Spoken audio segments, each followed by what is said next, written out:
Pagmasdan mo mga kaklase mo, baka may hindi na totoong tao dyan. Meron akong kwento tungkol sa university namin, ang University of Iloilo.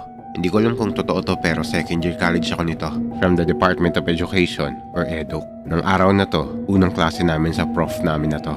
Binigyan niya kami ng index card at pinasulat niya yung pangalan at section namin dito. Tapos after magturo ng prof namin, pinapasa niya yung index card namin para sa random recitation para siguro makita niya kung nakikinig ba talaga kami sa klase niya. Nung napasa na namin lahat ng mga index card namin, pinaalalahanan kami ng prof namin na siguraduhin pangalan talaga namin ang nakasulat sa index card namin. Kasi meron daw sa kabilang building, sa senior high building, na nagpasa ng index card na may pangalan na wala naman sa klase niya. 7:30 PM daw ng mga oras na yon at dismissal time na. Nangongolekta rin daw yung prof nila ng index card nung gabing yon bago sila umuwi. Tapos isang araw, nag-random calling daw ng names yung prof na yon. Alas 7 na ng gabi ng mga oras na to.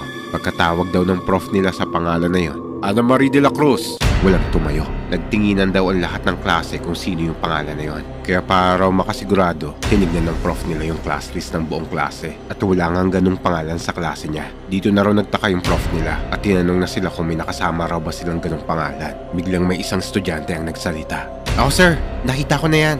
Nakasama na namin yan sa klase.